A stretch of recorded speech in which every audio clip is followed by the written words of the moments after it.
Kanjeng Nabi akhlak yang mulia. Sing ngaku turunannya cangkemnya kotor. Nyaci maki. Bohong. Kurafat. Apa gedabrus, kan gedabrusnya. Ngakunya keturunan Kanjeng Nabi ngakunya. Tapi jauh dari akhlak Rasulullah SAW. Gimana? Assalamualaikum warahmatullahi wabarakatuh.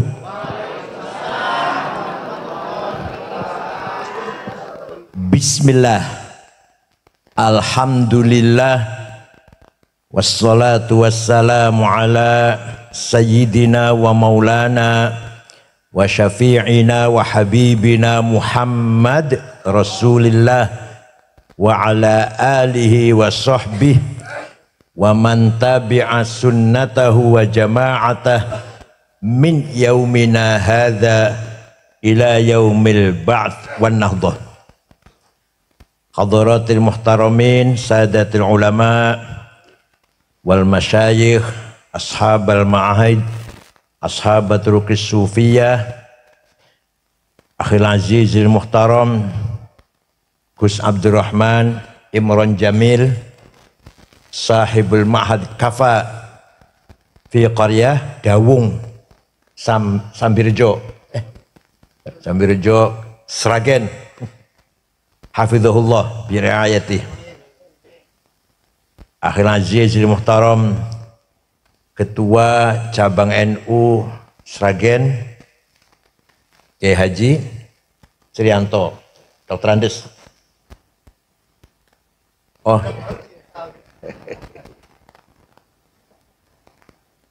Bapak Camat Sambirjo, Bapak Kapolsek atau dari Polsek, dari Danram, dari Koramil, benar dari Kodim, mohon maaf. Ketua NU Kabupaten Boyolali, Kiai Haji Mubarok. Wonogiri ya, Wonogiri, asisten Bupati Wonogiri malah ini, luar biasa. Ketua NU Kabupaten Sukoharjo, Kiai Haji Khamsun, Dr. Andes, dan Ketua NU mana? Boyolali. Siapa namanya? Kiai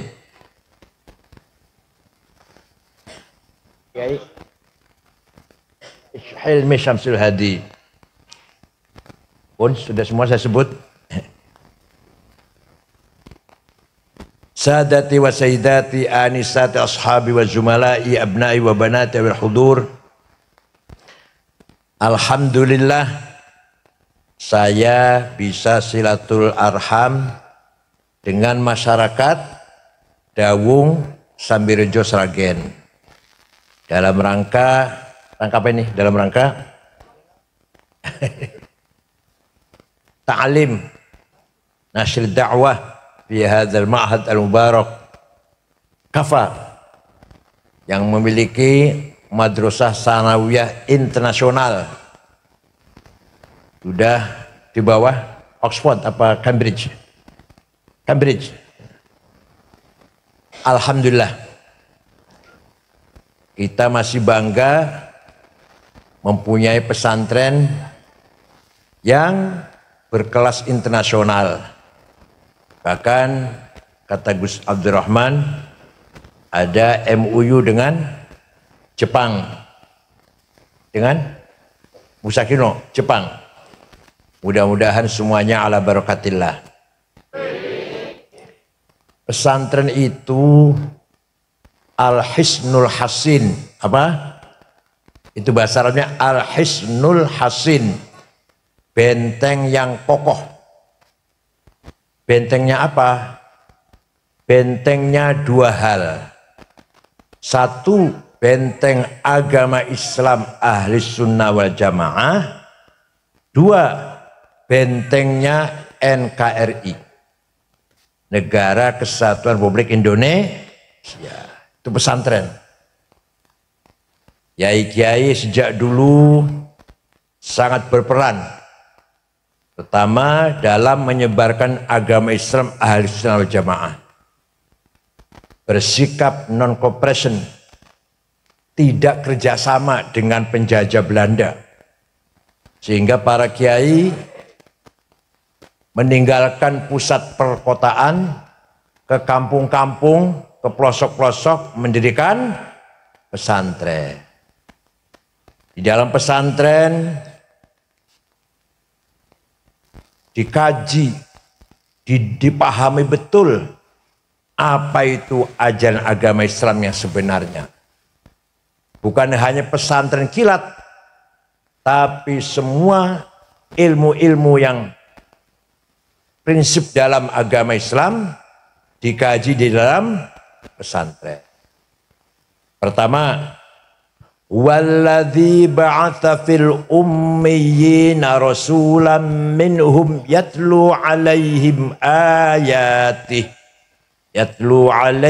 ayatihi wa yuzakkihim wa yu'allimuhumul kitaba wal hikmah wa in kanu min qablu lafi dhalalim mubin.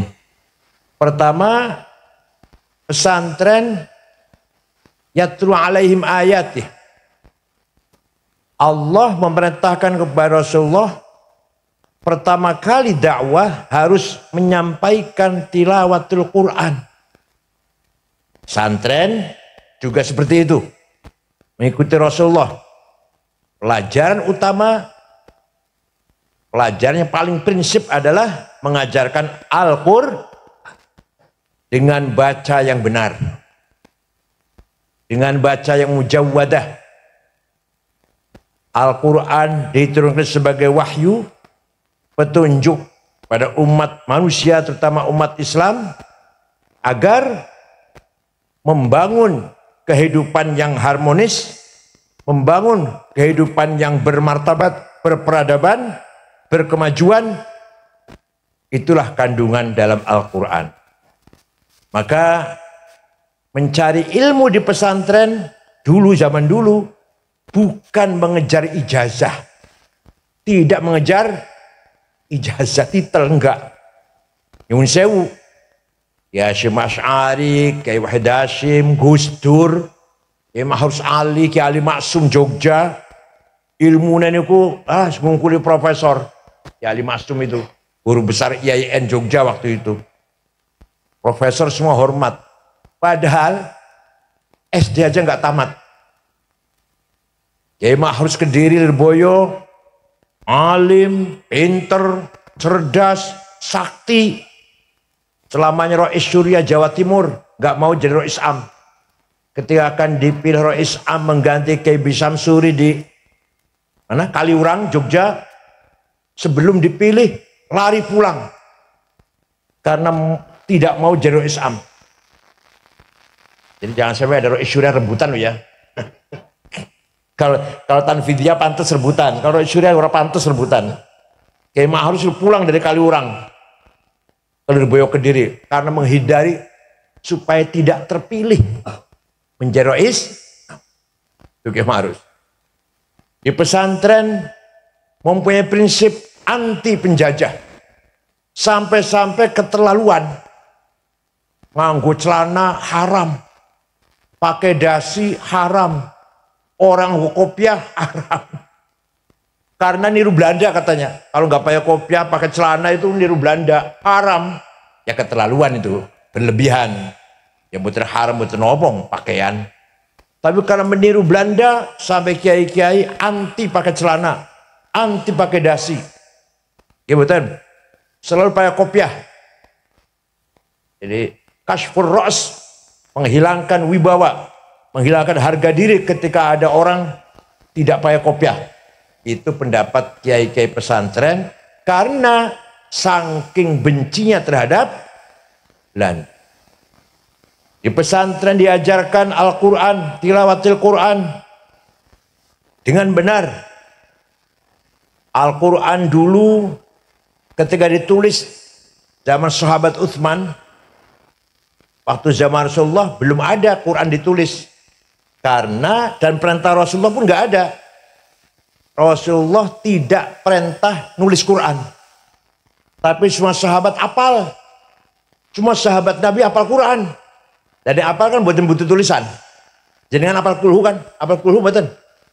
Kulhu apal. Butuh tulisan buatan nek maus. Buatan kan? Nah, kulhunya apal kulhu. Palak, nas, penting itu untuk tahlilan. Modal cari berkat lah.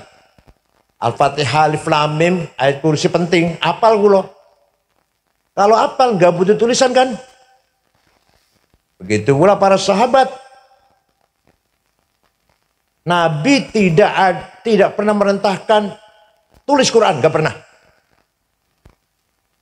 Setelah Sayyidina Abu Bakar jadi khalifah, umat Islam semakin berkembang, keluar dari Jazirah Arabia, baru Sayyidina Abu Bakar berpikir tidak mungkin semua orang Islam hafal Quran. Tidak mungkin. Wong Sragen kabeh hafal Quran, nggak mungkin, nggak mungkin. Oleh karena itu Sayyidina Abu Bakar mempunyai pendapat Quran harus ditulis. Bid'ah. Oh, Nabi orang perintah menulis Quran, bid'ah itu. Kalau nggak mau bid'ah, hafal, ojo mocok. Kalau nggak mau bid'ah, ditulis oleh penulis wahyu 10 orang. Ketuanya sahabat Zaid bin Thabit, anggotanya Ubay bin Ka'ab, Ibnu Mas'ud, Ibnu Umar, Ibnu As, Muawiyah bin Abi Sufyan, Sayyidina Ali, anggota itu. Tulis Quran. Oh. Setelah ditulis, dibagi-bagi ke setiap daerah kota. Kufah, Basrah, Mekah. Dari Madinah dibagi-bagi, dari Madinah kan pusatnya. Oh.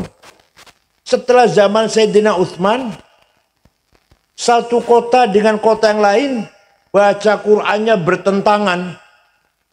Beda-beda, tabrakan lah. Maka Sayyidina Utsman berpendapat, tulis ulang.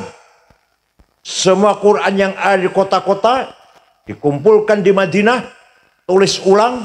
Setelah jadi satu tulisan resmi dari negara, atas nama negara, yang banyak itu dibakar, yang lainnya dibakar. Hanya satu yang sah. Maka semenjak itu namanya Mushaf Utsmani. Apa namanya, Bu? Karena kita kalau lihat Quran itu pasti ada tulisan Mushaf Utsmani. Kayak Al-Mukarram Kiai Ma'ruf. Mana tadi? Mana tadi? Pesantren apa namanya? Wali Songo. Dulu pernah juara sepak bola. Pesantren pernah juara sepak bola seluruh pesantren NU. Sayyidina Utsman orang pertama kali menulis Quran dengan resmi dan diperbanyak. Tapi tulisan Quran zaman Sayyidina Utsman kula ora iso maca pemaning jenengan. Saya punya fotokopinya. Quran zaman Sayyidina Utsman saya punya fotokopinya. Saya nggak bisa baca. Titik mawon betul wonten. Ba ta ta podo. Jim ha kho sami. Dal dal ro zai nggak ada bedanya. Belum ada titik. Nah, setelah umat Islam semakin bertambah banyak, tidak mungkin orang bisa baca tulisan Arab tanpa ada beda satu dengan yang lain. Maka mulai ada titik bangisor siji, tak dhuwur kalih nggih, tak tiga jim tengah, hak non titik, kok titik dhuwur siji, tahun 59 Hijriah. Yang membuat titik Quran namanya Syekh Abul Aswad Ad-Du'ali. Siapa? Bukan orang Yaman. Bukan orang Yaman, bukan. Wis, ono titik, rodo gampang mocone wis. Tapi ternyata semakin banyak umat Islam masih kerepotan moco Quran. Walaupun sudah ada titiknya. Maka ada seorang imam yang berjasa besar, ulama berjasa besar. Namanya Imam Khalil bin Ahmad Al-Farahidi. Siapa? Dari Farhad. Kota Farhad Afghanistan sekarang. Bukan dari Yaman, bukan. Farhad. membikin harokat. Fathah, dhammah, kasroh, fathaten, dhammaten, kasroten, tasdid, sukun. Baru ada tahun 175 Hijriah. Bid'ah itu, bid'ah. Wis ono titik, wis ono harokat. Masih banyak orang baca Quran salah. Orang Kebumen, Banjarnegara, Purbalingga, Purwokerto, Banyumas. Alhamdulillah ngalamin. Kalau panggil saya Kiai Sangit ngakil, Masya Allah. Ahlus Sunnah wal Jamaah. Itu kiainya loh, kiainya bukan orang awamnya. Kiainya tuh loh. Panggil saya Kiai Sangit. Itu kiainya yang manggil gitu. Bukan orang awam, bukan. Maka ada seorang ulama besar berjasa memperbaiki baca Quran. Namanya ilmu tajwid tilawatil Quran. Ilmu tajwid. Baru ada terminologi idhar, idgham, bigunnah dan bighairi gunnah, ikhfa, iqlab, qalqalah, mad lazim, mad tabi'i, huruf halak, huruf mad. Paham boten? Tahun piro iku? Tahun 224 Hijriah. Nabi wis wafat 200 tahun lebih baru ada ilmu tajwid. Bid'ah itu. Kalau nggak mau bid'ah jangan pakai tajwid, nanti bocoran salah kabeh bakal. Itu jasanya para ulama. Lah ilmu seperti itu dipelihara di pesantren. Nyun sewu, mohon maaf. Kalau hanya sekolah tanpa pesantren, gak urusan dengan tajwid. Maka kalau bukan keluar pesantren, mau Quran perentang-perentong. Di Jakarta banyak orang khutbah ceramah enak, hebat khutbahnya, ceramahnya. Bosong ngeluarkan Quran, walah berantakan. Gak pakai tajwid. Dari Quran ini ku macam-macam buatan bener macamnya. Kalau pidatonya enak, keluarkan dari Quran buatan bener. Keluar pesantren tidak mungkin. Gitu mengeluarkan ayat Quran pasti bacanya dengan benar. Ini kewajiban pesantren sampai kapanpun harus memelihara qiraatil Quran, tilawatil Quran, bitajwid al-mujawwadah. Paham gak? Maka kita harus berterima kasih kepada pesantren manapun lah yang selalu menjaga, mengawal prinsip-prinsip ilmu agama Islam. Belum lagi masalah fikih, masalah akhlak. Wah, luar biasa tuh pesantren. Nanti saya ulang lagi masalah akhlak nanti. Setelah itu para ulama, para kiai pesantren sejak dulu anti penjajah. Benci para penjajah. Ceritanya, Belanda melarang sekolah. Orang pribumi beragama Islam dilarang sekolah. Ojo pinter. Orang oleh pinter. Yang boleh pinter itu Kristen, Cina, sekolah. Setelah tahun 1902, Belanda berubah. Boleh sekolah. Ayo wong Islam sekolah, ayo. Boleh. Paham betul? Nah, orang-orang yang nantinya akan jadi Muhammadiyah sekolah. Orang-orang yang nantinya akan jadi NU haram sekolah. Sekolah Belanda haram. Akhirnya gimana? Muhammadiyah paham betul tentang ilmu tata negara, ilmu sosiologi, antropologi, ilmu politik, administrasi paham, bahasa Belanda paham. Sehingga Muhammadiyah berjasa besar menjaga akidahnya, Islamnya orang-orang yang kerja di kantor Belanda. Orang Islam yang kerja di kantor Belanda buatan murtad karena dijaga oleh Muhammadiyah. Tapi Muhammadiyah tidak ada pendalaman ilmu Islam, gak ada. Sing hafal Quran mbuh ono apa orang yang hafal Quran itu. NU karena haram sekolah maka ketinggalan dalam ilmu tadi. Ilmu tata negara, civic, apa dulu namanya civic dulu. Ilmu apa? Antropologi, sosiologi, administrasi, manajemen. NU ketinggalan. Organisasi sampai sekarang amburadul kan. Organisasi Al-Latifi lah. Opo anane wis. Tapi NU berjasa besar menjaga, merawat ilmu-ilmu Islam. Paham boten?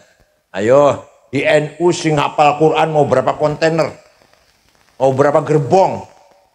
Semua orang NU yang hafal Quran itu. Bahkan bocah-bocah cilik sing hafal Quran, pesan tahfidz Quran yang anak kecil-kecil, di Pasuruan ada, di Gresik ada, Jakarta juga ada, di Bekasi. Semuanya luar biasa. Padahal nggak ngerti maknanya. Anak kecil belum ngerti maknanya, sudah hafal Quran. Coba kita, panjenengan, suruh ngapalkan satu lembar bahasa Cina. Syair atau apalah tulisan bahasa Cina. Suruh ngapal satu lembar, rong wulan apal betul kira-kira. Betul ngerti artinya. Ada tulisan bahasa Cina, bahasa Jepang. Selembar. Suruh dihafalkan tanpa mengerti artinya, rong tahun nggak hafal itu. Tapi Quran, bocah cilik orang ngerti artinya bisa hafal. Luar biasa bener Quran itu. Luar biasa. Jadi mukjizat Quran adalah mukjizat yang khalidah, mukjizat yang abadi, perennial, mukjizat yang universal, ila yaumil qiyamah. Tidak mungkin Quran akan berubah. Jangankan berubah, hilang satu titik saja nggak mungkin. Kenapa? Dijaga oleh para penghafal Quran. Kalau ada percetakan Quran salah, baik sengaja maupun nggak sengaja, ketahuan. Karena Quran dihafal oleh penghafal Quran. Itu hebatnya Al-Quran tuh bisa dihafal oleh orang yang bukan Arab tanpa ngerti artinya. Betul nggih? Maka pesantrenlah yang melihara prinsip-prinsip tahfidzul Quran. Dengan mengajarkan tafsirnya, mengajarkan kandungannya, mengajarkan kesusastraannya Al-Quran, ilmu balaghah namanya, mengajarkan ilmu nahu grammar yang ada dalam Al-Quran. Itulah pesantren menjaga keilmuan tafaqufin.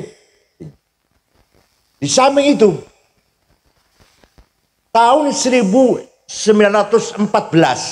tahun berapa? Nah, negara Islam, dunia Islam dipimpin oleh sentral Khalifah Ottoman, Ottoman di Turki pusatnya. Tapi waktu itu wilayah Islam dikangkangi oleh para penjajah semua. Inggris menjajah Mesir, Irak, Sudan. Prancis menjajah Aljazair, Suriah, Lebanon, Tunis. Italia menjajah Libya. Indonesia dijajah oleh Belanda. Khalifah di Turki, la haula wala, gak bisa ngelawan, gak bisa berbuat apa-apa. Hanya Turkinya aja gak dijajah, Turkinya gak dijajah. Tapi wilayah-wilayahnya ini dipretelis oleh penjajah. Ya, Kiai Hasyim Asy'ari, pendiri NU, kakeknya Gus Dur, jangan lupa kakeknya siapa? Gus Dur, Tebu Ireng, Jombang, punya waskito. Waskito bahasa Jawanya ya. Ini khilafah pasti bubar bakalnya. Ini khilafah ini pasti bubar nih. Kalau bubar nanti akan berdiri negara sendiri-sendiri. Nah, kalau nanti Jawa ini, belum ada Indonesia namanya. Kalau Jawi ini jadi negara sendiri, jangan sampai menjadi negara yang tidak beragama. Maka ya Hasyim Asy'ari mengeluarkan jargon, syiar yang sangat terkenal, bocah cilik pun hafal. Hubbul waton minal, apa artinya? Nasionalisme bagian dari iman kepada Allah. Artinya apa artinya? Anda nasionalis harus beragama. Anda beragama harus nasionalis. Kita nasionalis, cinta tanah air, Indonesia harus beragama. Kita beragama harus cinta tanah air, nasionalis. Itu Kiai Hasyim Asy'ari menggabungkan antara teologi dan politik kebangsaan. Pulau Tengah Arab 13 tahun setengah. Kalau di Timur Tengah 13 tahun setengah. Dari S1 sampai S3. Tidak ada ulama yang mengatakan hubbul watan iman. Sedunia nggak ada ini. Hanya Kiai Hasyim Asy'ari. Maka kalau di kita, Kiai Hasyim, ulama, kiai, dan nasionalis. Pahlawan nasional. Dua putra, Kiai Wahid Hasyim, ulama, hafidz Quran, Wahid itu hafidz Quran, Menteri Agama, dan nasionalis, pahlawan nasional. Dua putra Wahid Hasyim, Abdurrahman Wahid, Gus Dur, ulama dan nasionalis. Pahlawan, belum pahlawan, belum. Masih diperjuangkan. Insya Allah pahlawan nasional. Kiai Ali Maksum Jogja, Kiai Mahrus Lirboyo, Kiai Asad Syamsul Arifin, Kiai Wahab Hasbullah, Kiai Bisi Samsuri, semuanya kiai-kiai, ulama, dakwah Islam, dan nasionalis. Paham boten?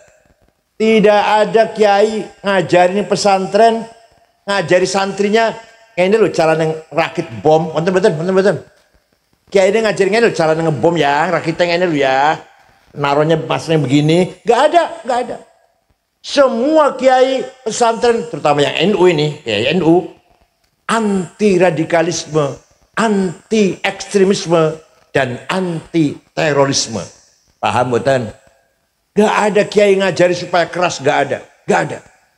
Karena kiai tahu, paham betul agama Islam, agama toleran, bahwa misi rahmatan lil. Waktu Kanjeng Nabi mimpin negara Madinah, penduduk kota Madinah, ada Arab, ada yang bukan Arab, ada Islam, ada Yahudi, 3 suku. Yahudi 3 suku. Bani Qainuqa, Bani Quraidah, Bani Nadir. Itu oleh Nabi Muhammad, semua penduduk Madinah mendapatkan hak dan kewajiban sama. Tidak dibeda-bedakan antara Arab dan non-Arab, antara Yahudi, Islam dan Yahudi. Suatu ketika ada sahabat Nabi bertengkar dengan Yahudi di pasar. Si sahabat Nabi yang orang Islam ini nempeleng tok, mati. Rupanya jaduk dia, sakti. Nempeleng mati, orang niat membunuh orang. Nabi marah besar dengan berkata statement yang sangat keras, man qatala dhimmiyan fa ana khasmuhu yaumal qiyamah wa man kuntu khasmahu falam yashumma raihatal jannah. Barang siapa membunuh non-muslim, membunuh siapa? Maka nanti di hari kiamat berhadapan dengan saya, kata Nabi Muhammad. Berhadapan dengan saya. Dan barang siapa berhadapan dengan saya, tidak akan masuk surga. Coba. Ini semua tertulis dalam sejarah Islam. Bahwa Nabi Muhammad memberikan proteksi, jaminan kehidupan bersama di kota Madinah. Muslim dan non-muslim. Ada lagi hadis. Laisa minna man bata syab'an wa jauja'i musliman kana aw ghaira muslim. Bukan umatku, kata Nabi Muhammad, kalau orang Islam tidur perutnya kenyang, panjenengan sare dalu wareg berdahar kan, sate ayam atau sate kambing lah, bakso tak gurami, duwe tonggo kelaparan. Bukan umatku orang yang tidur perutnya kenyang, membiarkan tetangganya kelaparan, walaupun non muslim. Sampai gitu. Muslim atau non muslim, tanggapan jenengan, ayo kudu bareng-bareng warga tengah. Paham boten? Kalau boten saya bahasa halus, kalau orang Cirebon, bahasa kasar, bahasa Jawa nih. Orang Cirebon kalau, untung masih bisa Jawa, masih bisa. Karena saya pernah di Jogja 4 tahun. Jadi orang yang membiarkan tetangganya kelaparan, walaupun non-muslim, kita tidak peduli, kita tidak memberikan pertolongan, bukan umat Nabi Muhammad SAW. Laisa minna man bata syab'an wa jaru ja'i musliman kana aw ghaira muslim. Paham boten? Ono maneh. Contoh lagi, ada maling ketangkep satpol namanya. Apa no? Babinsa yang kelima apa namanya? Malingnya perempuan. Lapor pagi-pagi pada Rasulullah. Ada maling, Rasulullah, sudah saya masukin ke sel tuh. Ternyata malingnya anaknya sahabat besar. Anaknya tokoh sahabat namanya Utsman bin Mad'un. Bapaknya itu. Jadi gimana? Dilepas saja ya. Ini anaknya orang besar nih. Dilepas saja ya. Nabi marah. Wallahi lau saraqat Fatimatu binti laqata'tu yadaha. Usama. Ini bukan Usama bin Laden. Usama bin Zaid namanya. Usama, seandainya maling yang kamu tangkap itu anak saya Fatimah, bawa sini, saya yang akan menghukum. Ayo wonten-wonten pejabat Indonesia ngoten niku wonten-wonten. Anak saya salah, saya hukum sendiri. Wonten-wonten ngoten niku. Muga-muga wonten seragen, muga-muga wonten. Ini artinya Kanjeng Nabi menjalankan keadilan kepada semua penduduk kota Madinah. Hak dan kewajiban di depan mata hukum sama. Tidak pandang bulu anak siapa, suku apa, Arab atau non-Arab, Muslim atau non. Turun ayat Quran. Wala tasubbul ladzina yad'una min dunillahi fayasubbullaha adwan bighairi ilm. Kadzalika zayyana likulli ummatin amalahum thumma ila rabbihim marji'uhum fayunabbi'uhum bima kanu ya'malun. Jelas sekali Quran, jelas ini. Wala tasubbul ladzina yad'una min dunillah. Jangan mencaci maki orang yang tidak menyembah Allah. Coba, luar biasa kan. Jangan menghina, jangan mencaci maki, ojo ngenyek ya, ojo ngenyek orang yang tidak menyembah Allah. Orang Kristen, orang Yahudi, orang Buddha, Hindu, Konghucu. Tidak boleh kamu caci maki. Tidak boleh. Dakwah harus diajak, tapi tidak boleh dengan cara mencaci maki. Paham boten? Ini prinsipnya ulama Nahdlatul Ulama pegang ayat ini sehingga para ulama, para kiai NU kalau dakwah tidak ada yang menggunakan kata-kata yang kotor, caci maki. Betul-betul. Solo Raya niki. Betul-betul kiai NU sing dakwahe omongannya kasar, betul-betul. Betul-betul, enggak ada. Dulu Wali Songo juga kalau dakwah halus, betul nate nyaci maki orang lain. Itulah prinsip agama Islam yang dipertahankan oleh Nahdlatul Ulama. Ringkas cerita mau nih. 17 Agustus 45 merdeka. 18 Agustus rapat para pemimpin dulu. Di situ ada pembukaan Undang-Undang 45, ada 7 kata yang bunyinya dengan berkewajiban menjalankan syariat Islam bagi para pemeluknya. Wong Islam harus menjalankan syariat Islam. Orang-orang non-Muslim gak setuju. Ini kalau ada 7 kata ini berarti negara Islam kita nanti. Kiai Wahid Hasyim, anggota PPUPKI pada persiapan ke Indonesia, bapaknya Gus Dur, Wahid Hasyim, pulang ke Tebuireng. Belum ada WA, belum ada SMS. Pulang ke Tebuireng menghadap bapaknya Kiai Hasyim. Pak, gini. Ini kalau 7 kata ini tertulis jadi undang-undang, maka orang-orang Indonesia Timur yang Kristen Katolik, yang non-Muslim tidak mau bergabung dengan NKRI. Mereka minta dicoret. Ya. Nanti malam aku tak sholat dulu, sholat hajat. Malamnya sholat hajat, pagi-pagi Wahid pulang ke Jakarta. Saya setuju 7 kata dicoret, Piagam Jakarta namanya. Coret, aku setuju kata Kiai Hasyim Asy'ari. Kenapa? Sing penting Indonesia merdeka dulu, kuat dulu, bersatu dulu. Maka kalau negara kita bersatu kuat, di atas negara yang kuat itulah kita dakwah Islam. Paham betul? Negara Indonesia bersatu dulu kuat. Di atas negara yang bersatu, yang kuat ini, ayo dakwah, bangun masjid, madrasah, pesantren, pengajian, sholawatan, istighotsah. Sholawatan sebenarnya ojo konser. Sholawatan sebenarnya ojo konser ojo. Sholawatan sampai 200 juta, 300 juta. Sholawatan sih khusyuk. Kan nembang duduk. Selawatan ojo karo nembang. Beda salah dengan nembang beda. Apa sami? Apa selawatan? Padang wulan, padang koyor itu selawat itu. Itu selawat itu. Bukan. Pun. Apa mana? Habib Rizik gurune NU itu selawat itu selawat.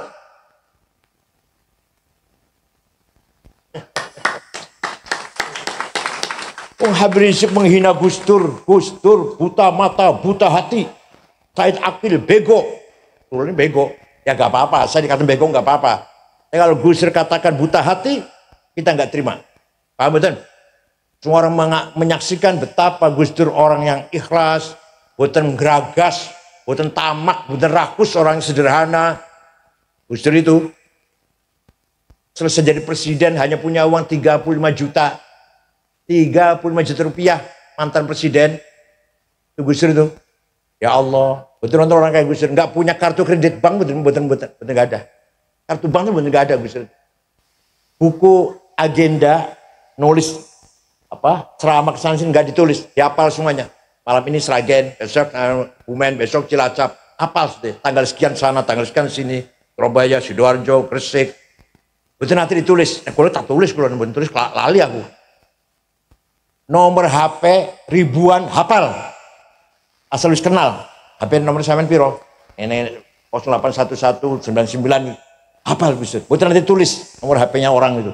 Nanti ada keliru, sedikit kelirunya. Apa 85, apa 58, gitu aja kelirunya. Masya Allah, luar biasa. Ngono buta hati gitu. Kata Rizik, buta hati Gus Dur itu. Betul buta hati. Kalau buta mata, yang menjadikan Gus Dur buta mata, Allah Ta'ala. Berobat ke sana kemari sampai ke Mormon, satelit Amerika, rumah sakit besar, ya buatan sembuh, buatan waras. Sinten niku? Kersane sinten? Gusti, nggak boleh menghina kayak gitu, nggak boleh. NU waktu itu menerima 7 kata dicoret demi negara ini kuat dulu. Kalau sudah kuat, ayo dakwah. Makanya Masya Allah, kita ini negara Pancasila, Bu. Mau ngaji, istighotah, sholawatan, bangun pesantren, dipersulit betul. Malah bangun masjid orang usah IMB malah. Jadi salah. Jadi salah orang ada IMB. Tapi aja rata-rata orang bikin pesantren masjid IMB betul. Boten apa IMB menjadi wajib di gampang IMB belakangan diatur.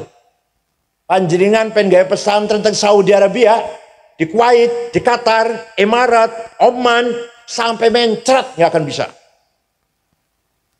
Ada orang swasta, orang rakyat biasa, aku pengen gawe pesantren madrasah di Saudi, warga negara Saudi loh, warga negara Saudi, pengen gawe pesantren ke mereka, sampai muntah nggak akan bisa itu, nggak akan diizinkan. Yang agak longgar, Mesir agak longgar, tapi negara Arab semuanya tidak ada yang longgar, harus diatur oleh pemerintah semuanya. Mesir agak longgar dikit, apalagi Saudi, kumpul-kumpul ngatain buat nangsal, nggak boleh kumpul-kumpul itu. Saudi ini, Bu.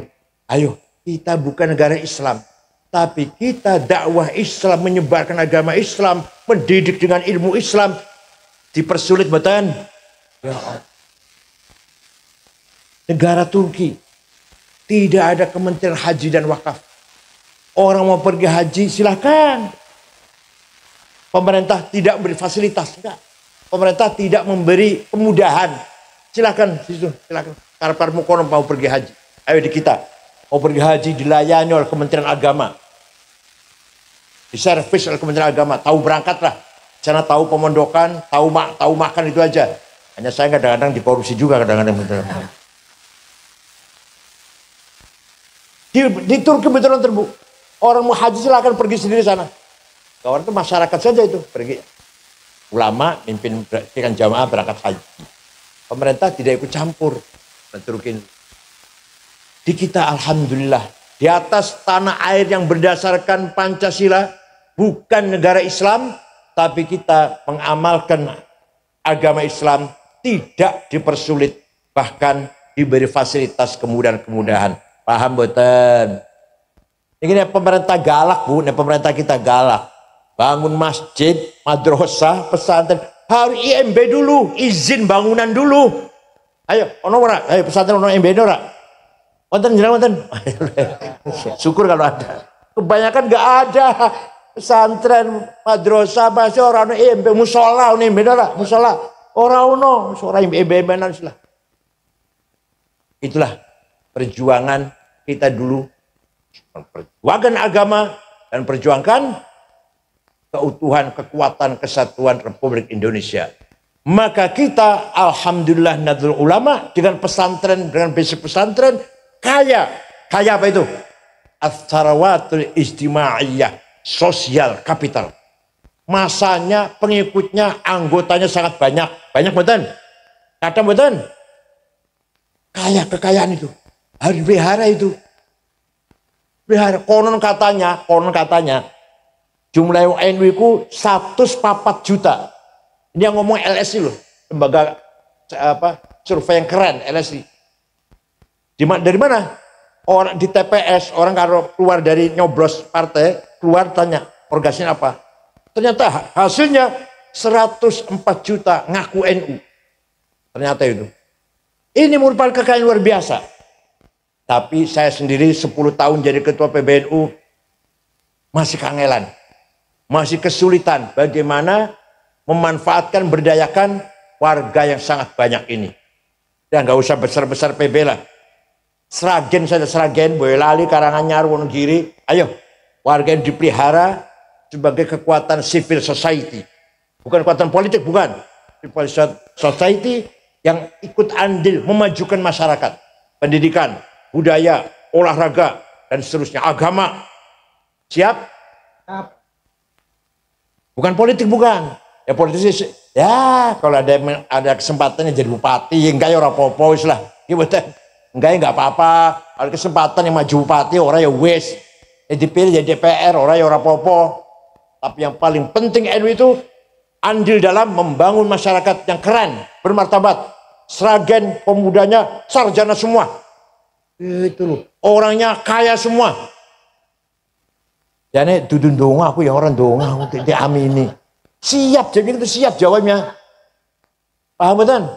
Ini kewajiban NU mengangkat martabat masyarakat sebagai kekuatan civil society. Al-Quwah al-Mutamaddinah, bahasa Arabnya, civil society. Bukan partai politik, bukan pasukan tentara atau polisi, NU itu bukan.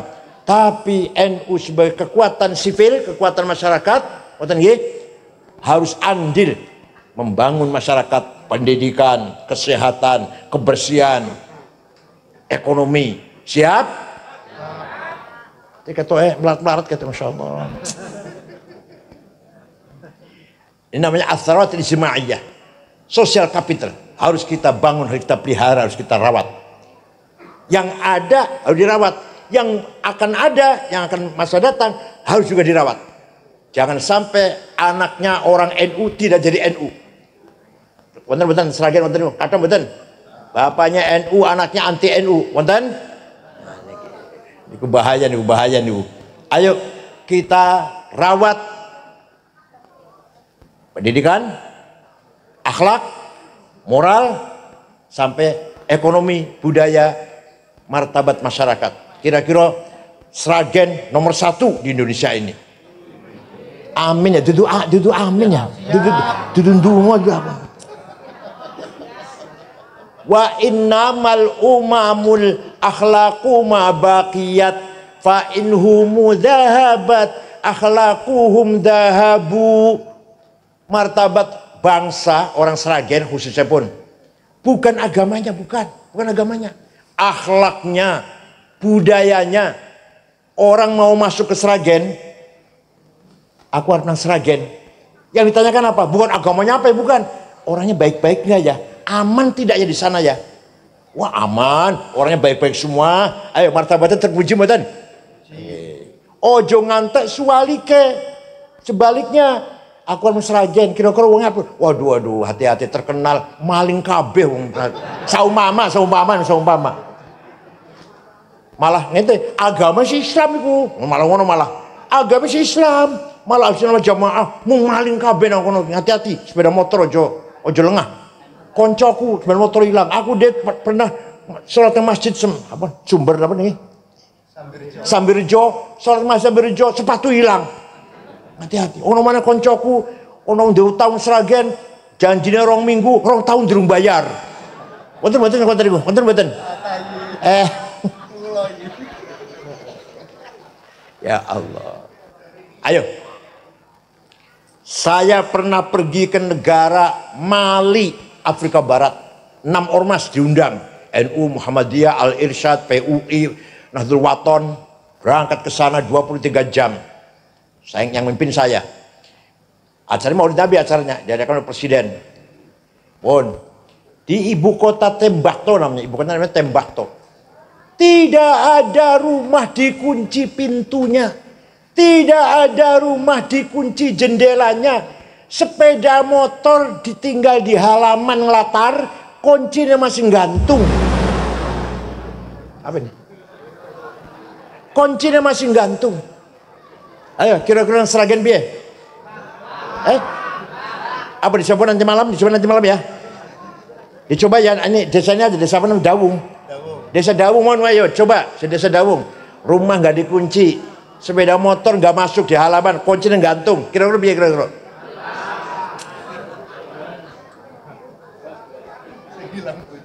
Saya pernah pergi ke Australia tahun 2012. Ya, puter-puter kota-kota sampai 6 kota lah. Terakhir di ibu kota Sydney, ceramah di masjid besar. Tadinya gereja jadi masjid pada zuhur sampai asar. Di situ ngobrol-ngobrol. Bar asar belanja oleh-oleh. Besok mau pulang besok. Ya kaos lah, gantungan kunci. Dapat 1 kardus oleh-oleh. Anduk. Bawa ke hotel diberesin. Ternyata HP kulo hilang. Nang di HP iki. Golek pojok-pojok kasur, pojok sampah-sampah, betul wonten, ya wis hilang ya wis lah. Besok pulang Jakarta beli lagi. Pasrah wis hilang wis. Jam 9:30 saya mau tidur, ada orang ketok pintu. Saya buka, petugas hotel, dan ada 1 orang membawa HP saya. Ini HP-nya Bapak ketinggalan di toko saya. Dari tadi saya cari siapa yang punya ini. Kira-kira HP ketinggalan yang Sambirjo piye?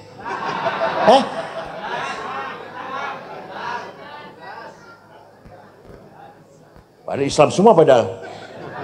Ahlussunnah Jamaah semua padahal.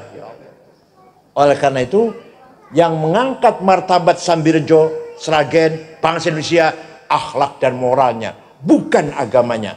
Paham betul? Jepang agamanya bukan Yahudi, bukan Kristen, bukan Islam, bukan Hindu, bukan Buddha. Namanya agama Shinto namanya. Tapi di Jepang tidak ada jambret, copet, begal, penodong, calo, betul wonten.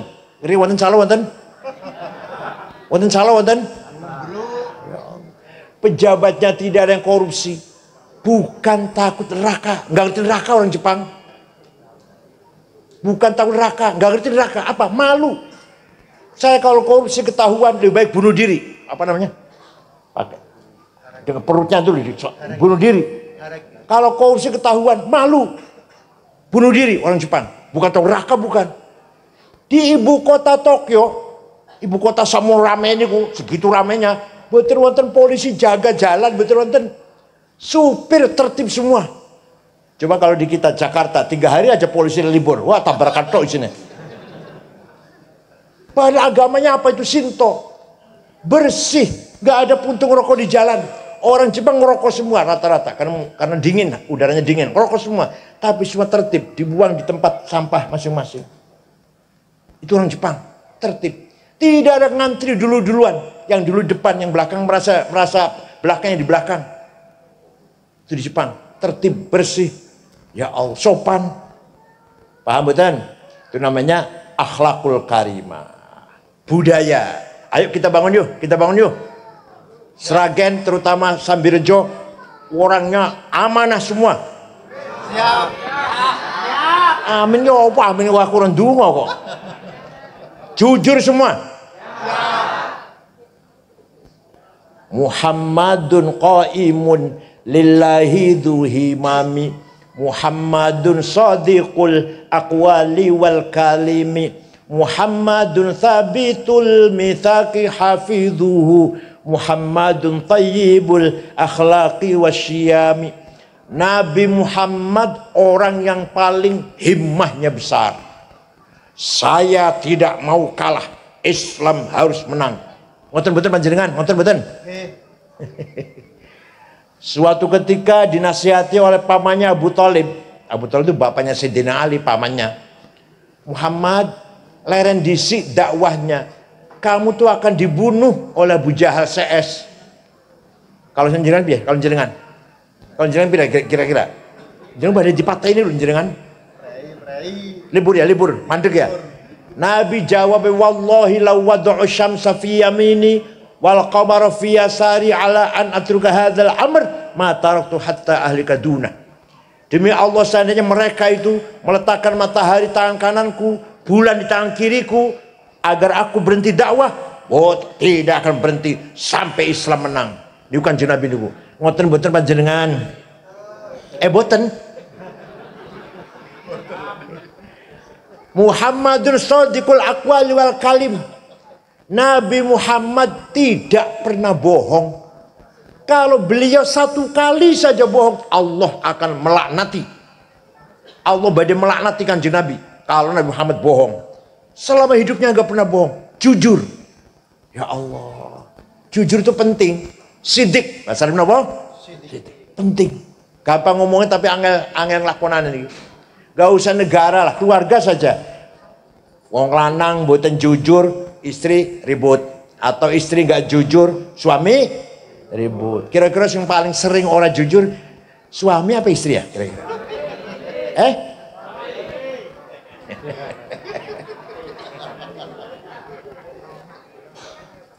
Gak sembarangan masalah sidik nih. Ayo kita bangun husnul muasyarah. Apa namanya? Husnul muasyarah. Suami sayang istri, istri taat pada suami. Jangan sampai ada orang Seragen atau orang Sambirjo yang oteng-tengen nang suaminya, ngomong kasar nyaci maki wonten. Orang jawab ya wonten. Bentak-bentak suami tangannya ngene oteng-teng. Go apa? Go gayung apa? Gayung apa? Cibuk. Dipentungkan nang kepala suaminya wonten. Jangan sampai suami mudah sekali nempeleng istri, mudah sekali ngelarani nabok istri. Ini namanya tidak husnul muasyarah. Ayo kita bangun husnul muasyarah. Ayah sayang anak, anak hormat ayah ibu, ponakan hormat wa atau Pak Ade dan Pak Ali. Pak Ade Pak Ali sayang karo ponakan, kakak adik akur. Ini namanya husnul. Sausahul muasyarah ayu husnul muamalah. Apa? Interaksi, bergaul dengan baik, dengan jujur. Kalau tonggo jujur, majikan kalau karyawan jujur, pejabat dengan rakyat sayang, rakyatnya taat pada pemerintah. Bos kalau anak buah sing sayang, anak buah hormat pada bos. Ngoten mboten jenengan? Itu namanya husnul muamalah. Yang dagang jujur, petani jujur, pekerja jujur, buruh jujur, majikan baik, pejabatnya baik, pemimpinnya baik. Ngoten mboten pergi, ngoten mboten pergi. Enggak jawab. Di Seragen begitu enggak? Itu namanya husnul muamalah. Dengan bekal, dengan dasar bekal husnul muasyarah, keluarga yang harmonis, husnul muamalah, masyarakat yang harmonis, akan terwujud husnul musyarakah. Apa? Bangsa, masyarakat, negara yang baik, yang akur, yang solid. Ya Allah, kemudian jalan-jalan negara yang paling solid, aman, tentrem. Kalau Masya Allah, kapan Indonesia kayak gini ya? Belgia, Swedia, Denmark, Finlandia, New Zealand. Ya Allah, orang tuh tenang, tentram. Orang-orang bocah sekolah tawuran, orang-orang bentrok konflik, tertib. Ini negara-negara yang saya sebut tadi. Denmark, Belgia, namanya negara Skandinavia lah, sekitar itu. Tertib, bersih, akur, rukun, jujur. Pengusaha besar, terang-terangan, saya hartanya sekian, maka pajaknya sekian. Jadi yang ngobrol ini punya kumpulan wong-wong sugih, bangga-banggaan, saling bangga, bayar pajaknya piro ente. Jadi besar-besaran, duduknya bayar pajaknya besar, berarti kaya dia. Di sini malah konglomerat ngemplang pajak semua itu rata-rata. Ya Allah, ini kapan terjadi sidik ya? Dengan hilangnya sidik, kalau sidik hilang, minyak goreng hilang. Boso sidik hilang, Setia Novanto, ketua DPR RI, ketua umum Golkar, ngemplang 2,5 triliun. 2,5 triliun. Masih kurang. Ditambah lagi Kominfo, Kementerian Komunikasi dan Info, 8 triliun. Hilang itu. Gara-gara sidik hilang, gara-gara sifat sidik jujur hilang, 8 triliun. Masih kalah LPEI 11,5 triliun. Masih kalah Indosuria 72 triliun. Masih kalah Pertamina 193,7 triliun. Waktu zaman Pak Harto Orde Baru korupsi ada, tapi paling miliaran paling. Ya ratusan miliar deh, ratusan miliar. Waktu zaman Pak Harto. Sekarang berita korupsi miliar bukan berita, nggak menarik. Ono berita bupati korupsi atau pejabat korupsi 50 miliar, orang aneh, orang berita. Ratusan, setriliun niku 1.000 miliar, semiliar 1.000 juta, sejuta 1.000. Masih kalah maneh, Timah, PT Timah di Bangka Belitung, BUMN itu perusahaan negara itu, 10 tahun 300 triliun, Masya Allah. Luar biasa kita ini, padahal kita ini kaya raya, tapi sidiknya hilang, sidiknya. Moga-moga semua orang Sragen, dari pejabatnya sampai rakyatnya, pegawainya, orang kayanya, pekerjanya, buruhnya, semuanya mempunyai sifat sidik. Oh nasi ngomong, yang wajib sidik itu Kanjeng Nabi, awake dudu Nabi. Jadi gak wajib sidik itu. Nabi mau kudu sidik, apa maneh kita umatnya. Paham nggih? Bon. Muhammadun thayyibul akhlaqi wasyiyami. Nabi Muhammad orang selalu beri contoh akhlak yang mulia. Ketika tahun 8 Hijriah, Nabi Muhammad bisa masuk kota Mekah. Waktu Nabi Muhammad lari dari Mekah ke Madinah, sembunyi-sembunyi berdua dengan Sayyidina Abu Bakar, pindah ke Madinah 480 km. 8 tahun masuk kota Mekah, diikuti 12.000 orang Islam ikut Nabi Muhammad masuk Mekah. Orang Mekah ketakutan, Muhammad pasti balas dendam, Muhammad ini. Besok pasti balas dendam besoknya. Nabi Muhammad jam 9 pagi, antara 9-10 lah, masuk kota Mekah dengan mengatakan, Al-yaum yaumul marhamah. Hari ini hari kasih sayang, tidak ada balas dendam. Yang dulu melempari batu saya maafkan. Yang dulu membunuh sahabat Yasir, sahabat Sayyidah Sumayyah, saya maafkan. Yang dulu menjemur Sayyidina Bilal padang pasir sampai kebakar badan Sayyidina Bilal, saya maafkan. Yang dulu merantai memborgol sahabat Suhaib Ar-Rumi, saya maafkan. Yang dulu menghina, saya maafkan. Akhirnya orang Mekah semua berbondong-bondong menyalami Kanjeng Nabi dan mengatakan, bi abi wa ummi antal karim ibnil karim, demi ayahku, demi ibuku, engkau orang mulia, putra dari seorang ayah yang mulia, cucu dari seorang kakek yang mulia. Mulia apanya? Ya akhlaknya. Semua masuk Islam. Orang penduduk Mekah waktu itu, Mekah paling banyak. Waktu itu kota Mekah paling banyak penduduknya, sehingga umat Islam berjumlah kurang lebih 100.000 ketika orang Mekah masuk Islam. Dipuji oleh Allah, Masya Allah. Nyun sewu, saya ini yang muji juga banyak, nyaci maki juga banyak. Di medsos dulu, muji saya banyak, nyaci maki juga gak kurang-kurang. Yang muji tidak menjadikan saya megar, belum mumbul, terbang, sombong. Yang nyaci maki tidak menjadikan saya takut, minder enggak. Kenapa? Karena yang muji dan yang mencaci maki podo kali kulo sami. Apa? Doyani wa asin, sambal terasi, lalap pete, newis wareg melayu nang WC. Panjenengan dipuji karo sama manusia, jangan bangga. Paham betul? Kan si muji jenengan podo karo jenengan. Doyan sambal terasi, newis wareg melayu nang, atau jenengan dicaci maki, dihina oleh orang manusia, ojo minder, ojo cilik hati. Sing nyaci maki panjenengan podo karo panjenengan. Emangan wareg melayu nang Kanjeng Nabi sing ngalem sing muji Al-Qur'an.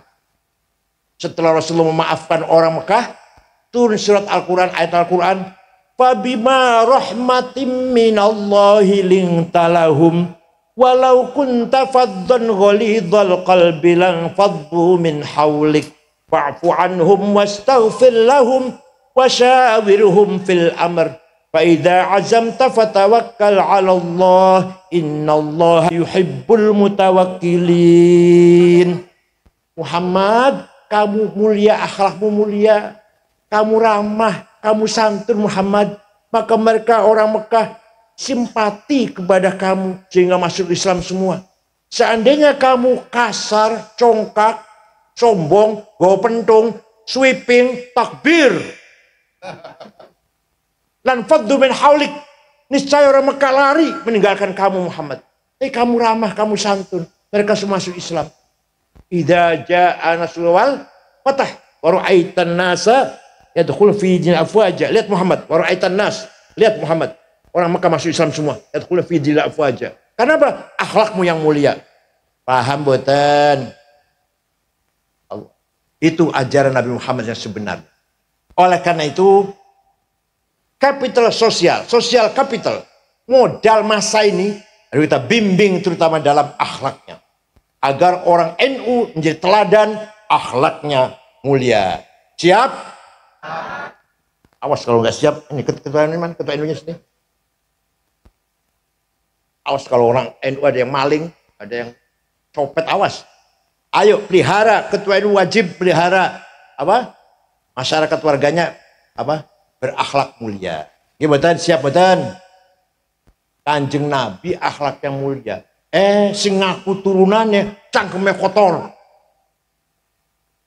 nyaci maki, bohong, kurafat, gedabrus, kan gedabrus ya. Ngakunya keturunan Kanjeng Nabi ngakunya, tapi jauh dari akhlak Rasulullah SAW. Gimana? Yang kedua, kita ini punya as-sarawatut taqafah wal hadarah. Kita punya kapital modal ilmu pengetahuan, pendidikan, dan budaya. Apa itu? Kitab kuning. Syuriah NU harus berpatokan kitab kuning. Tidak boleh keluar dari kitab kuning. Tidak boleh. Berpatokan kitab berdasarkan Quran, hadis, ijma, qiyas. Pertama Quran. Tapi tidak cukup hanya Quran, harus hadis. Kenapa? Karena di Quran perintah sholat berkali-kali, perintah sholat ada 62 kali. Quran perintah sholat 62 kali ayat. Tapi tidak menjelaskan sholat itu namanya apa, berapa kali sehari semalam. Di Quran nggak ada Pak, nggak ada. Sholat itu 5 kali, namanya zuhur, asar, maghrib, isya, subuh. Nggak ada di Quran. Segitu pentingnya sholat. Maka harus berpulang pada hadis. Di sana ada sabda Rasulullah, furidat alaikum khamsu maktubat, al-dhuhr, wal asr, wal maghrib, wal isya, wal fajr. Diwajibkan kepada kamu sekalian 5 kali sholat, zuhur, asar, maghrib, isya, fajar atau subuh. Bukan Quran, tapi maka kalau ada orang gak mau pakai hadis, gak akan ngerti berapa kali sholat sehari semalam. Di Quran nggak ada. Nah, ketiga ijma, kesepakatannya para ulama biyen, ulama bukan ulama Sragen bukan. Apa contohnya? Ulama 4, Imam Hanafi, Malik, Syafi'i, Hambali, sepakat rukun sholat 17. Takbiratul ihram, niat, berdiri, baca Fatihah, ruku, tumakninah, i'tidal, sujud, duduk antara dua sujud, dan seterusnya. Semua ulama sepakat, semua imam sepakat, rukun sholat 17. Di hadis nggak ada, apalagi Quran, apalagi rukun sholat 17. Betul wonten hadisnya niku. Niku kesepakatannya para imam. Paham boten? Yang meneh panjenengan boten melok Imam Syafi'i, boten melok salah satu imam 4. Orang ngerti rukunnya sholat ono piro, nggak ngerti. Ini baru contoh sholat, belum yang lain-lain. Belum caranya bagi waris, belum caranya mubayaah, jual beli. Alah. Sholat mawon kalau kita nggak ikut imam, nggak ngerti rukun ono piro. Saumpama ono wong sholat, sholatnya bagus. Ada orang sholatnya bagus. Kita tanya, belajar dari mana Ustadz? Oh, saya belajar langsung Quran dan hadis. Wallahi demi Allah, bohong. Paham betul? Bohong. Yang benar jawabnya, saya belajar dari ibu, ayah, imam masjid yang ngirin rumah, kamu sholat. Nanti dari gurunya, dari kiainya, dari gurunya, dari kiainya, mentok datang Imam Syafi'i. Imam Syafi'i dari gurunya Imam Malik. Imam Malik dari gurunya Imam Rabi'ah. Imam Rabi'ah dari gurunya Imam Kharijah. Imam Kharijah dari ayahnya sahabat Zaid bin Thabit. Sahabat Zaid dari gurunya itu Rasulullah sallallahu alaihi wasallam. Paham boten? Jadi kita dalam beribadah harus ikut salah satu imam 4. Kita Indonesia kebanyakan madzhab Syafi'i. Yang nomor 4 kias. Kias analogi. Ada 9 sebenarnya. Benar ada 9. Saya contohkan 2 aja deh. Di Quran, wala taqrabuz zina innahu kana fahisyatan wa sa'a sabila. Apa artinya? Jangan mendekati zina. Jangan mendekati zina. Sing dilarang oleh Quran mendekati zina. Zinanya jawab. Zinanya ya lebih-lebih. Itu namanya kias aulawi. Apa namanya kias apa? Zina mendekati saja haram, apalagi zinanya. Mendekati itu nggak boleh. Mendekati artinya pegang-pegang, apa ciuman, mendekati. Ya apalagi zinanya. Paham? Ada lagi. Nempeleng ayah ibu. Boleh nggak? Di Quran nggak ada itu. Nggak dilarang. Yang dilarang Quran, wala taqul lahuma uffi wala tanharhuma. Kamu jangan ngomong kasar dengan ayah ibu. Kamu jangan bentak-bentak. Kalau gitu kita masuk ke rumahnya ayah ibu, gak usah bentak, tempelengnya aja. Boleh nggak itu? Gimana kalau nggak boleh? Kalau bentak saja nggak boleh. Kalau ngomong kasar saja dosa haram. Lebih-lebih nempeleng. Itu kias namanya. Namanya apa? Ya. Ada lagi. Sabu-sabu. Halal apa haram? Oh berani mengharamkan di Quran ada? Jenengan berani mengharamkan dulu. Di Quran apa ada? Inna sabusa. Apa hadis wonten kanjeng Nabi dawuh sabu-sabu haram rawahul Bukhari wonten? Apa Imam Syafi'i pernah dawuh? Imam Syafi'i pernah dawuh sabu-sabu haram? Enggak. Nah, harus pakai kias, pakai akal. Namanya kias burhani. Hadza muskirun, ini barang memabokkan. Wa kullu muskirin khamrun, setiap memabokkan masuk golongan khamr. Wa kullu khamrin haram, sedangkan khamr itu haram. Di Quran ada khamr haram. Wa hadza haram, maka ini barang haram. Namanya kias itu. Begitu namanya kias. Nganggo akal namanya. Premis minor, premis major, legal statement, positive conclusion. Benar gitu. Muqaddimah sughra, muqaddimah kubra, qaul syarih, natijah shadiqah. Ini ilmunya pesantren. Kalau di pesantren nggak ada ini. Jadi kiai-kiai NU niku nek musyawarah menjawab pertanyaan 15 pertanyaan 2 hari selesai. Kenapa? Cerdas-cerdas. Hukumnya cloning, hukumnya Jumatan yang kantor. Jakarta Jumatan yang kantor, masjid muter muat. kantor masing-masing Jumatan itu. Hukumnya piye jadi Jumatan kudu nang masjid. Aku saiki nang Jakarta nang kantor piye hukumnya ayo. Jumatan 2 shift, 2 kali karena pabrik kaca nggak bisa ditinggal. Jumatan gantian. Hukumnya kripto, hukumnya saham. Itu kiai-kiai ditanyakan 15 masalah 2 hari selesai. Kan menggunakan apa? Menggunakan iya. Paham boten? Ini kekayaan pesantren harus dijaga dan dirawat. Harus dijaga itu. Kalau enggak bukan pesantren, kalau enggak pegang Fathul Mu'in, Fathul Qadir, bukan pesantren. Fathul Qorib, Fathul Mu'in, bukan pesantren. Kalau pesantren NU harus mengajarkan Fathul Qorib, Fathul Mu'in, Fathul Wahab. Cili-cili aneh, sapi. Nah, aneh. Paham gak? Atharatul Hadhariyah. Kita kaya dengan budaya. Apa? Coba. Panjenengan kalau kirim dongo pakai bahasa Indonesia, marah mboten kira-kira. Mari kita bersama-sama baca Al-Fatihah. Yang pahalanya kita kirimkan kepada Rasulullah dan para sahabatnya dan keluarganya.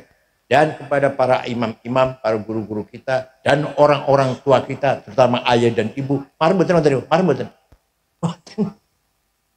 Ceng marah ya. Ila hadratin Nabi Mustafa Rasulullah sallallahu alaihi wasallam.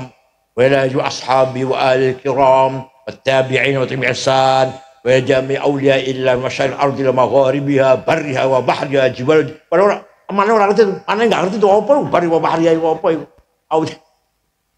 aulia illa barriha wa bahriha jibal al-jatiha yamin wa shimaliha nggak ngerti bala artinya tapi marem kata yo baru ulama amilin fiddin minas sufin wal qurra wal huffaz wasir haditsin fuqaha mutakallim as-solihin bagi masyayikhina wa abain wa jadin wa jaddatina khususon abi wa ummi Haji Ahmad wa ummi Afifah Al-Fatihah. Marem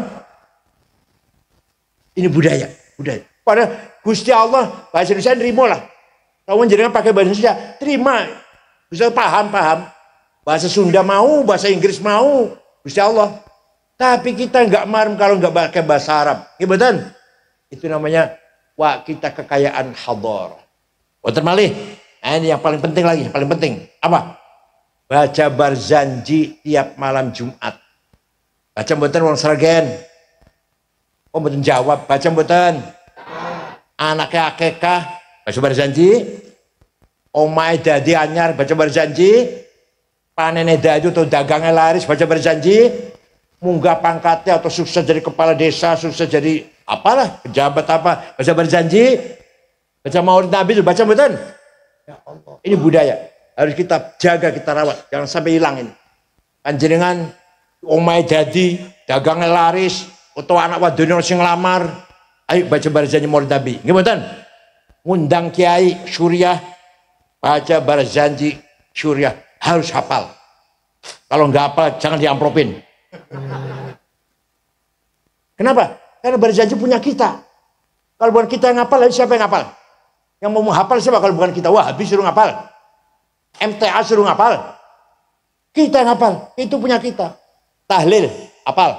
Talqin, apal. Manaqib Syaikhul Jilani, apal. Khutbah nikah, apal. Khutbah gerhana, apal. Masjid jangan dikasih buku khutbah kalau kiai mau khutbah. Kalau kiai Suriah khutbahnya baca, apa bedanya kalau SAG? Apal-apalan khutbah. Paham betul? Kalau Suriah terutama tuh, kalau Suriah NU harus hafal itu semuanya. Baca barzanji apal-apalan.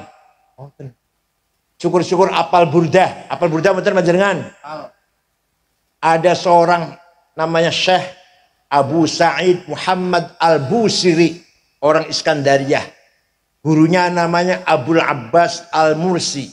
Al-Mursi gurunya namanya Abul Hasan Asyadili. Asyadili gurunya Abdus Salam bin Masyish. Abdus Salam bin Masyish gurunya Syu'aib Abu Madyan Al-Ghawth.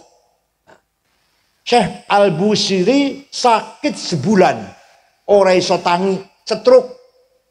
Suatu malam ngimpi jumpa Rasulullah. Panjenengan sering ngimpi jumpa Rasulullah? Jawab sering. Nek jumpa pocong? Ya Rasulullah, saya sakit sebulan gak bisa bangun, stroke. Saya punya nazar akan membikin syair, qasidah yang tujuan isinya memuji-muji engkau. Minta izin Rasulullah. Ya silakan, saya izinkan. Silakan. Seminggu ketemu ngimpi maneh. Sudah selesai Rasulullah. Coba dibaca, saya ingin dengar.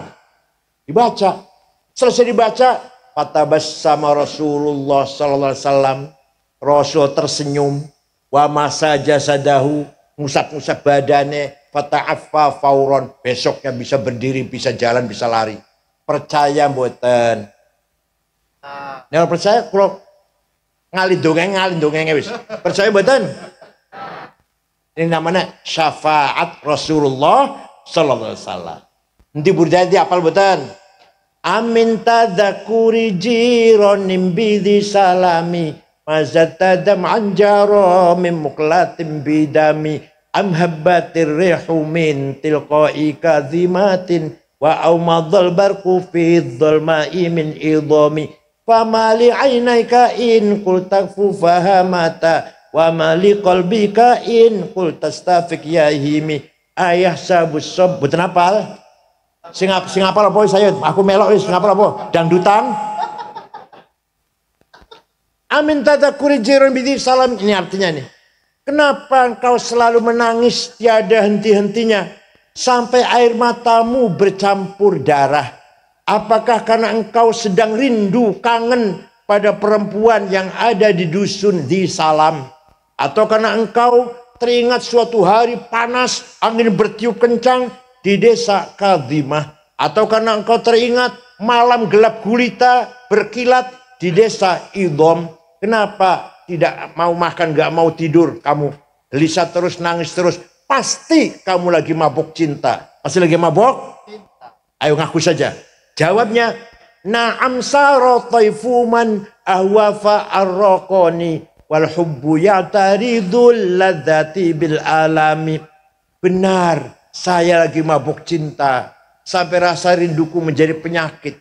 Tapi kalau kalian tahu siapa yang sedang kucintai, yang sedang kurindukan, pasti kamu akan memaklumi. Siapa sih yang sedang kamu rindukan? Siapa? Sampai nangis terus, bercampur darah, gak enak makan, gak enak tidur. Yang sedang kutangisi, yang sedang kurindukan adalah Muhammadun Sayyidul Kaunaini Wattaqalaini wal fariqaini min urbin wa min ajami nabiyunal amirun nahi fala ahadu abarra fi qawli la minhu wa la na'ami huwal habibul ladzi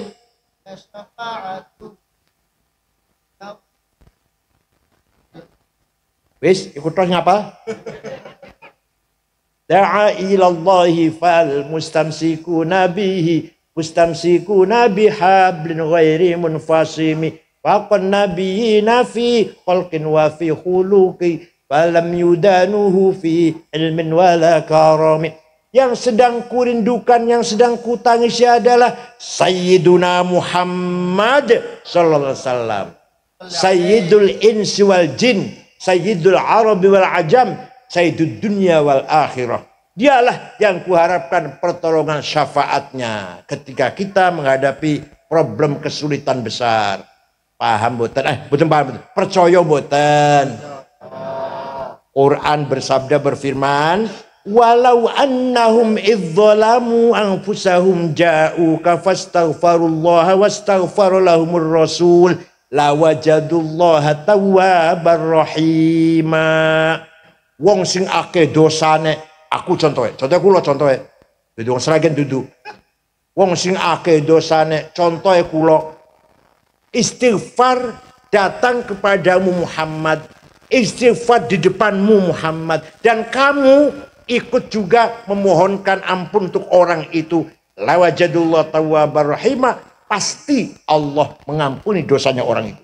Di panjenengan umroh, ziarah teng Madinah, istighfar ngarepe Kanjeng Nabi ngreko.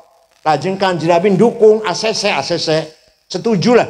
Jenengan diapura dosane, Allah pasti ngapura dosane panjenengan. Percaya mboten? Itu berarti Kanjeng Nabi bisa memberi syafaat kepada siapa yang ia hendaki. Jadi yang paling penting Rasulullah setuju. Yang paling penting. Kalau Rasul nggak setuju, boleh. Yang panjang istighfar. Kanjeng Nabi mboten dukung, ya mbuh. Nek Kanjeng Nabi dukung, pasti. La wajadul lamnya lam taukid, pasti. Ini lainnya artinya pasti.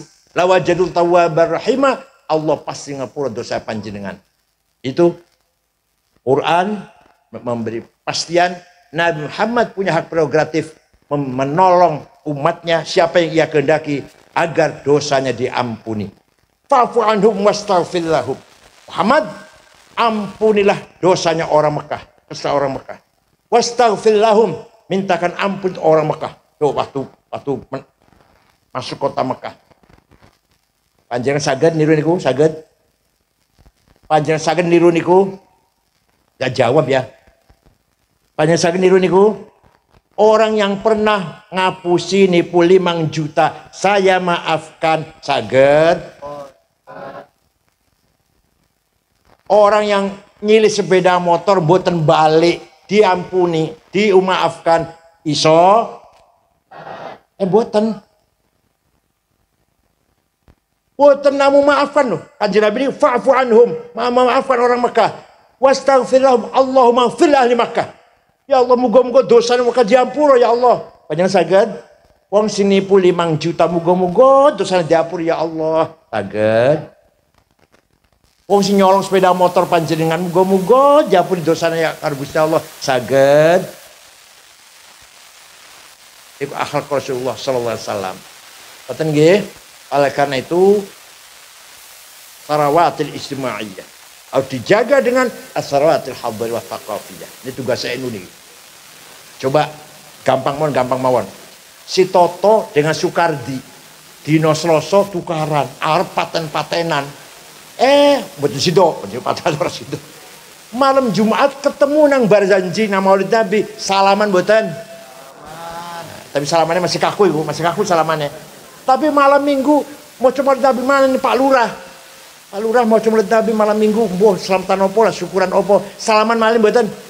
Minggu ngarepe maneh, ono maneh Pak Haji Pak Haji Ahmad bikin Maulid Nabi lagi, mau coba janji, syukuran katanya syukuran anaknya dilamar tau opo lah. Salaman malam mboten. Berarti baca berjanji niku cara metode rekonsiliasi yang paling efektif, efisien efektif. Tanpa modal, murah banget, tapi bisa menjadikan kita bersatu, seduluran, saling maafkan, saling harmonis satu sama lain. Penting betul itu, penting betul. Ya. Coba, orang berjanji, orang jamian, ayo, dino Selasa si Sukardi, saya Toto sukaran, kapan itu maaf-maafan, kapan itu? Toto kalau Sukardi bertengkar, paten-patenan, ayo, orang berjanjian, kapan itu maafnya? Saling maafnya kapan itu? Lebaran ya. Kita orang NU tidak. Ini namanya budaya, namanya hadarah. Kita harus menjaga kekayaan hadarah. Culture capital. Itu namanya thaqafah dan hadarah. Kitab kuning dijaga, berjanji dijaga, ngoten nggih. Masyarakat dijaga, solid, kuat, husnul muasyarah, keluarga harmonis, husnul muamalah, masyarakat yang harmonis, husnul musyarakah, bangsa yang kuat dan harmonis. Siap? Syukran wa dumtum fil khair barakati wan najah. Moga-moga pesantren apa namanya? Kafa. Moga-moga semakin maju, semakin manfaat untuk masyarakat Sragen dan sekitarnya. Ala barakatillah. Semua pesantren pertama kecil dulu baru besar. Lirboyo kecil dulu tadinya. Zaman Kiai Mahrus dan kula mondok mriko tahun 68 2000 santrine. Tahun 68 kula teng mriko. Sekarang 47.000. Lirboyo niku. Santri 47.000. Lirboyo Kediri niku. Ploso 20.000. Situbondo 20.000. Sidogiri 20.000. Masya Allah, pesantren tanya kecil menjadi besar. Insya Allah pondok kafa ini akan semakin besar. Ayo kita dukung. Asalkan selalu pondok kafa ini menjaga Quran, tilawatul Quran, dan menjaga kutubut turath, prinsip-prinsip agama Islam. Kitab kuning dibaca, berjanji diajarkan, dibaca. Ngoten nggih? Insya Allah mau barokah untuk masyarakat Sragen semuanya. Cekap semanten mawon. Wallahu fakir kami tarik. Wassalamualaikum warahmatullahi wabarakatuh.